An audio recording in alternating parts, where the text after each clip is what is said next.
Ô, Ana, você tá ligada que eu sou um músico frustrado, né? E um dos meus sonhos, quando eu era moleque, era tocar esse tema que a gente tá ouvindo ao fundo, né, do Super Mario Bros., um clássico de videogame que marcou a vida de muita gente, no violão, no piano ou em qualquer outro instrumento. Mas a verdade é que o tempo passou e eu não aprendi. E agora que eu tô batendo nos 40, só me resta tentar tirar essa música no xilofone de brinquedo da minha filha. Pô, mas de novo esse golpe, Caju? Acho que você já usou esse truque aí na primeira temporada, hein? Se não me engano, foi no meio de uma discussão sobre Fordismo e uberização. Tudo a ver com xilofone. Aliás, eu queria registrar aqui que foi um truque sujo e baixo, porque tinha uma risadinha maravilhosa da sua filha no fundo.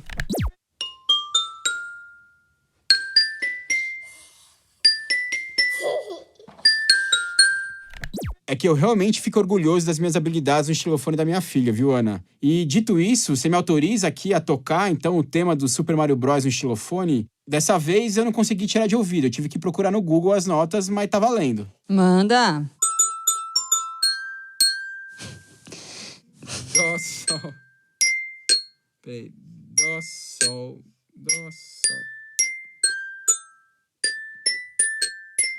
Bom, você deu pra perceber que ficou horroroso, né? Caju, eu me pergunto só uma coisa. Como que a Nintendo ainda não descobriu o seu talento, cara? Pois é, eu mesmo já me fiz essa pergunta, viu, Ana? Mas bora entrar no tema do programa de hoje que a gente ganha mais, né? Então, eu trouxe essa referência do Super Mario Bros. Porque a gente vai debater um conceito que vem ganhando cada vez mais importância no mundo do trabalho: gamificação. O termo gamificação, claro, vem da palavra em inglês game. E o que isso quer dizer? Basicamente, gamificar é usar a mecânica típica de um jogo em uma atividade que não é, por natureza, um jogo.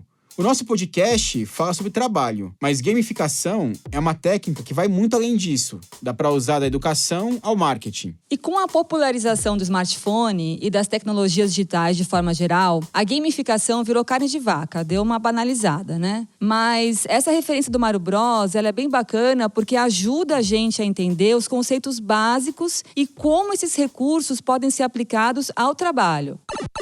O Mario Bros sempre tem uma missão para cumprir. Basicamente, ele precisa passar de fase em um tempo pré-determinado. E ao longo desse percurso, ele vai enfrentando uma série de desafios, de obstáculos. Ele pula uma ou outra casca de banana, pisa na cabeça de quem quer impedir que ele avance e também vai acumulando algumas recompensas. Pode ser uma moedinha a mais ou um prêmio parrudo que faz com que ele cresça. Agora, se ele mandar mal em alguma tarefa, ele também vai estar sujeito a punições. Rapaz, você falando assim, pareceu uma diretora de RH de uma empresa grande, hein, Ana? Mas era essa a intenção mesmo. E não é à toa que alguns símbolos muito usados no universo dos games foram adaptados para o mundo do trabalho. O lance das estrelinhas, por exemplo, usadas para avaliar se alguém fez o bom trabalho ou se prestou um bom serviço. Pensa no motorista do Uber. Quantas estrelinhas você dá para ele depois de uma corrida? Sim, e a gente vai falar bastante desses aplicativos hoje. Até porque o próprio design dos apps é feito para estimular essa sensação de gamificação. Não só para os trabalhadores, mas também para os consumidores. Você pega o celular para pedir, um x-salada e aí, enquanto navega procurando uma hamburgueria perto da sua casa, parece que você tá brincando de Candy Crush. E que bom que você já falou do Candy Crush, Caju, porque uma das nossas entrevistadas usou esse joguinho, justamente ele como exemplo. Mas já a gente vai ouvir, porque agora é hora da vinheta. Fechadíssimo, Ana. Então, seja bem-vindo, seja bem-vinda ao Trabalheira, um programa da Rádio Batente, a central de podcasts da Repórter Brasil. A nossa pegada aqui é discutir os temas mais quentes e atuais sobre o mundo do trabalho de uma forma descontraída e interessante. A Rádio Batente está disponível nas principais plataformas de áudio e também dá para ouvir pelo nosso site repórterbrasil.org.br/Rádio Batente. Lá também dá para ler o roteiro e achar as referências de músicas, filmes, livros e artigos que a gente vai citando por aqui.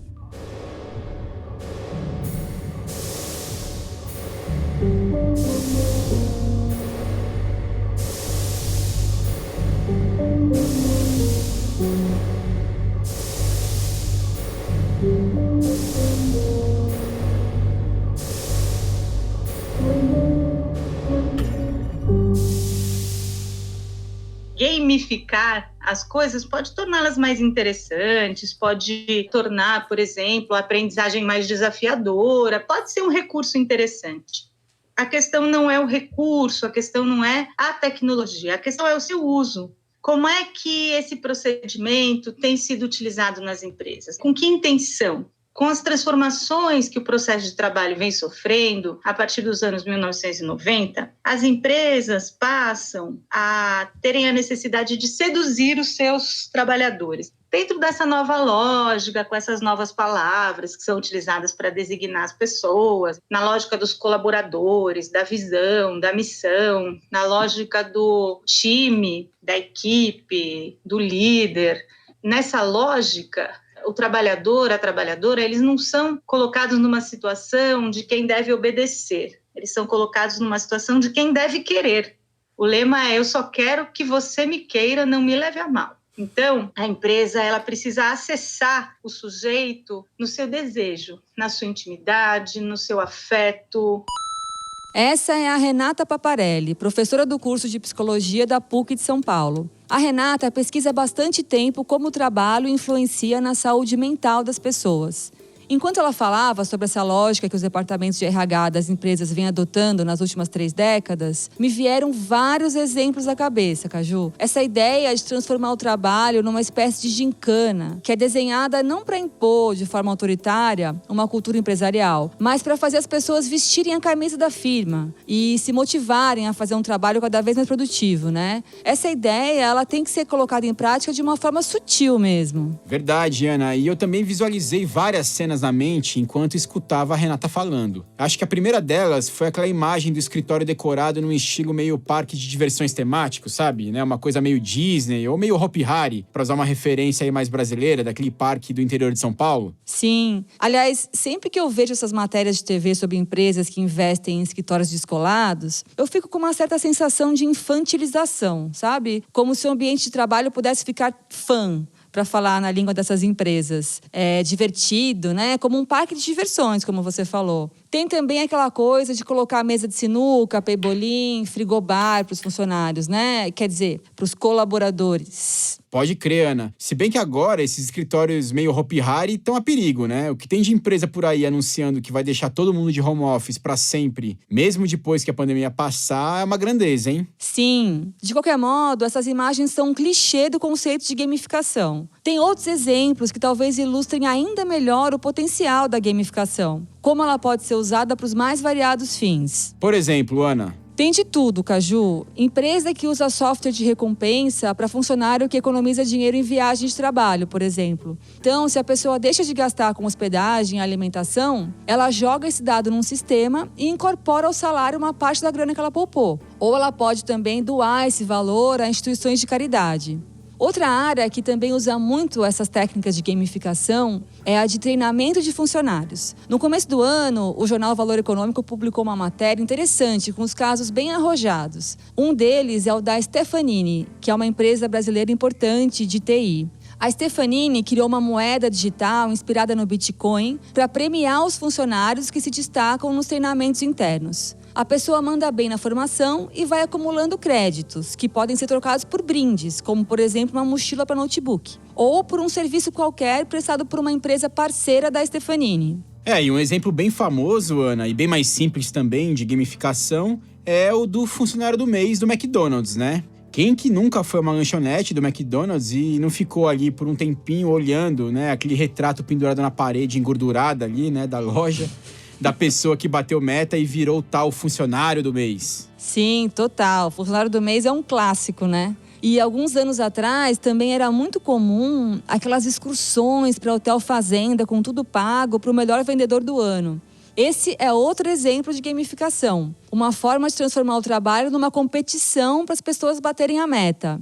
Agora, só para a gente não ficar sendo chato da história, né? E para continuar nesse exemplo bem específico do treinamento de funcionários, Eu acho que é meio óbvio que para um funcionário que está participando de uma formação, é mais interessante participar de uma atividade lúdica do que ficar lá sentado na cadeira por horas, ouvindo o instrutor mala e acompanhando o conteúdo de uma apostila meia boca, né? Sem dúvida, Ana. E eu diria até, né, que se a gente perguntasse, sei lá, para 10 pessoas o que elas acham desses exemplos que a gente citou agorinha, né, da mesa de sinuca no escritório, a mochila para notebook como recompensa, eu chutaria que a esmagadora maioria diria que não tem como não achar isso legal. Enfim, é evidente que a gamificação ajuda mesmo a engajar as pessoas e que, no limite, pode até aumentar a produtividade e a identificação com a empresa. E não é à toa que isso virou uma tendência muito usada no mundo todo. É isso, a gamificação ela tende a ser bem recebida pelos próprios trabalhadores, porque ela deixa a jornada de trabalho um pouco mais leve, né, por assim dizer. Mas o problema é que sempre tem o tal do lado B, né, como diz a Renata Paparelli. Vamos ouvir.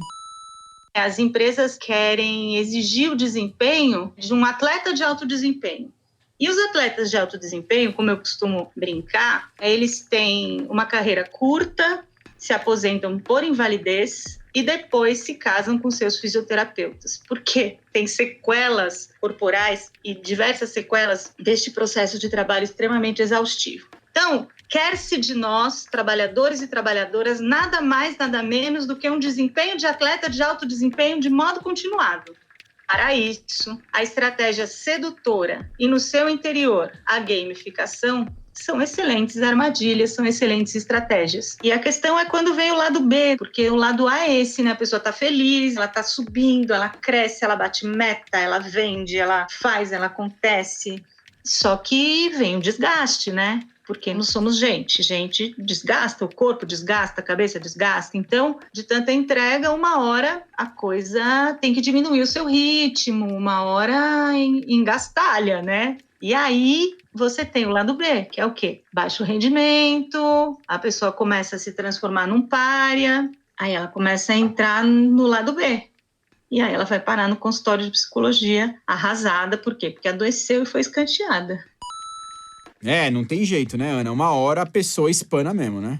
Inclusive, isso me lembrou o 4º episódio da primeira temporada do Trabalheira. Então aqui, rapidinho, uma pausa só pra gente fazer um alto jabá. Pra quem quiser ouvir, o título desse programa é O Trabalho Dignifica ou Danifica? E por que eu tô recuperando esse episódio? Porque ele traz uma entrevista muito bacana com uma médica pesquisadora da USP, a doutora Carmita Abdo. A Carmita coordenou um estudo mostrando um número absolutamente aterrorizante. 1 em cada 5 brasileiros sofre de burnout. Aquela pane geral do sistema causada especificamente pelo trabalho. É impressionante mesmo esse número. E a gente tem que pensar que na pandemia isso deve estar ainda pior, né? A Renata, que a gente ouviu agora há pouco, falou de como a gamificação pode ser usada para estimular os trabalhadores a atingirem metas que são muitas vezes inalcançáveis. E de como isso pode ser uma fonte de sofrimento psicológico. Agora, transformar a jornada de trabalho em gincana também pode ser um risco não só à saúde mental, mas à integridade física das pessoas. Exatamente, Ana. E aí, eu acho que o caso dos entregadores de aplicativo é o mais emblemático de como, a gamificação acelera a jornada de trabalho e coloca em risco até mesmo a vida das pessoas. Bom, não precisa nem dizer o quanto que trabalhar fazendo entrega de moto ou de bicicleta no meio do trânsito é uma atividade muito, mas muito perigosa mesmo.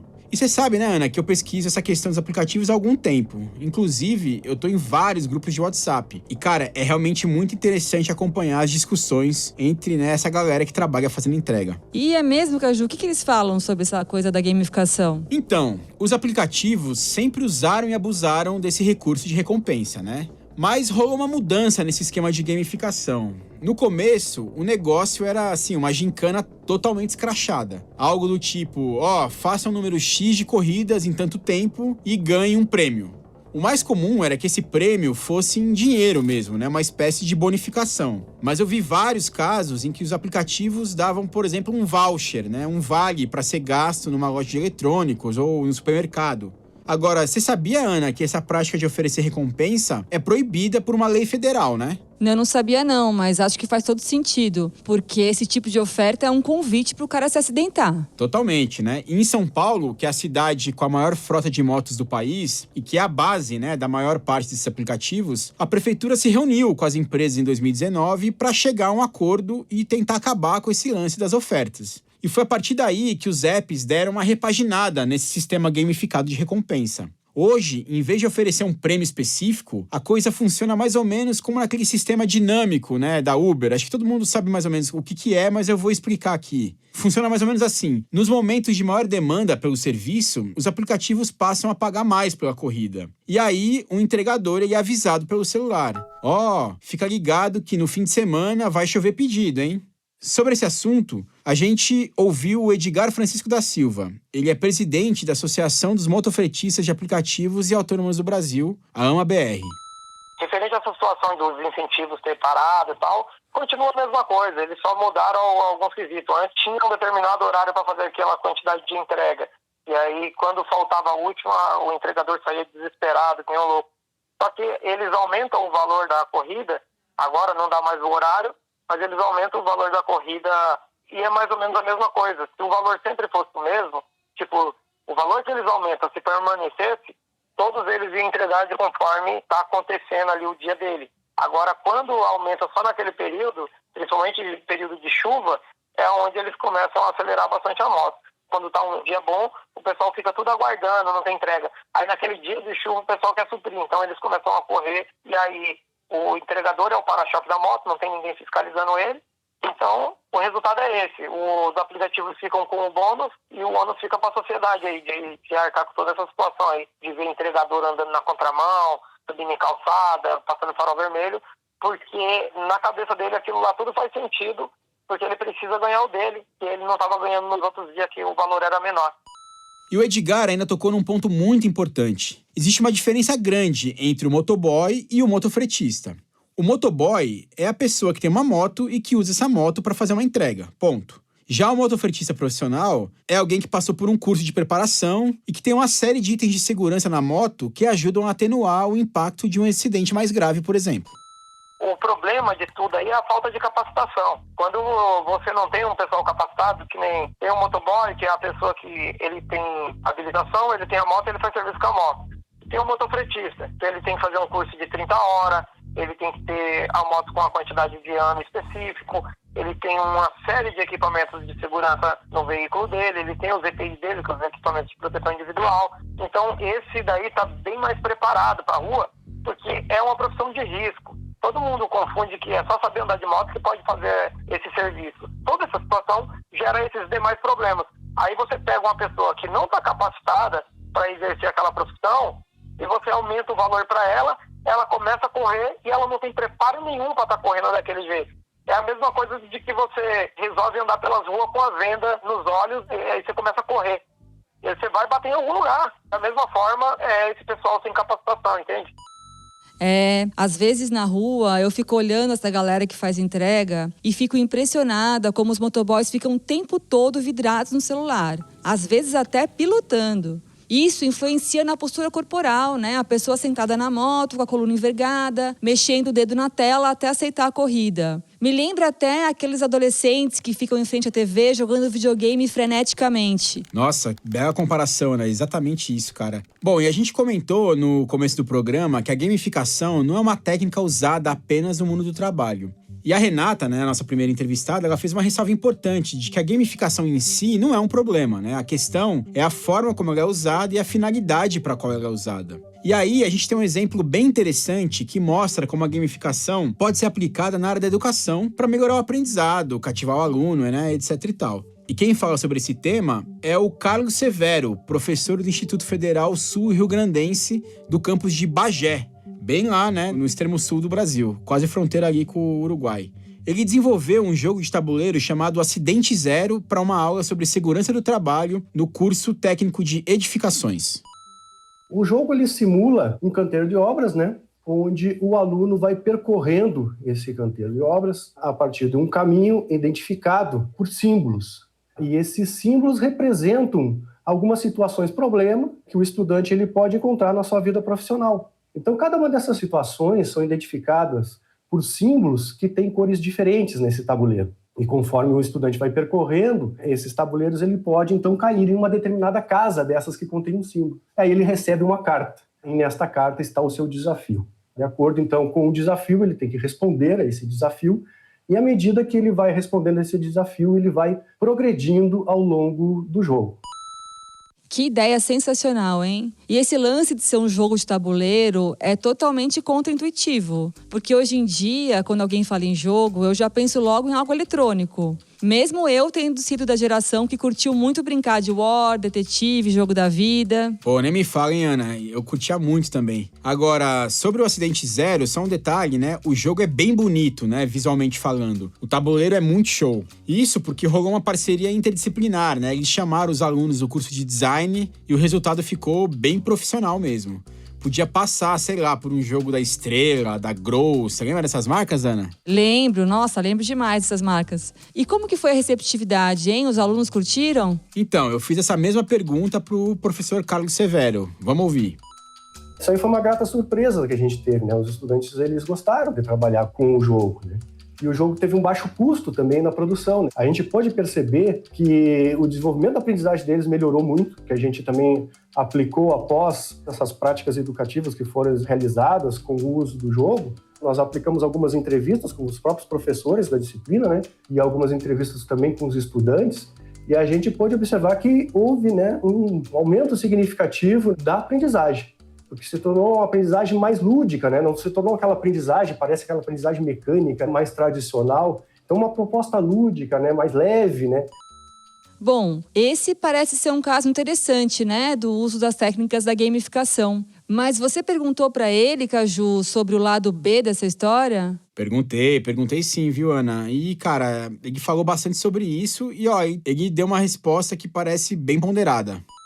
Toda moeda tem os seus dois lados, né? Da gamificação, por exemplo, no mundo do trabalho, nós temos casos, por exemplo, da descoberta de talentos dentro de uma empresa. De repente pode ser interessante uma determinada proposta de gamificação, onde busca-se talentos, qualidades no próprio corpo de funcionários de uma determinada empresa, para que esses funcionários possam, por exemplo, receber treinamento específico, né, e ter uma progressão na sua carreira. Isso seria excelente. Mas, por outro lado, nós temos também essa questão aí, né, onde o empregador ele pode usar essas mecânicas dos jogos em benefício próprio, na exploração da mão de obra, né, para simplesmente obter lucros. A gente vê, por exemplo, nesses aplicativos, né. A própria questão também do motorista, ele está terminando, isso aí até já aconteceu comigo várias vezes, né. O motorista está terminando uma determinada corrida e antes mesmo de terminar essa corrida, né, chegar no seu destino, já está aparecendo para eles outras propostas ali de novas corridas, né, tentando incentivar cada vez mais a produção. Pode ser uma armadilha isso aí, né? De repente pode extenuar o profissional cada vez mais que ele recebe esses incentivos, mas são incentivos, na verdade, para ele financeiramente não tem nenhum retorno, tem mais retorno para a empresa, né?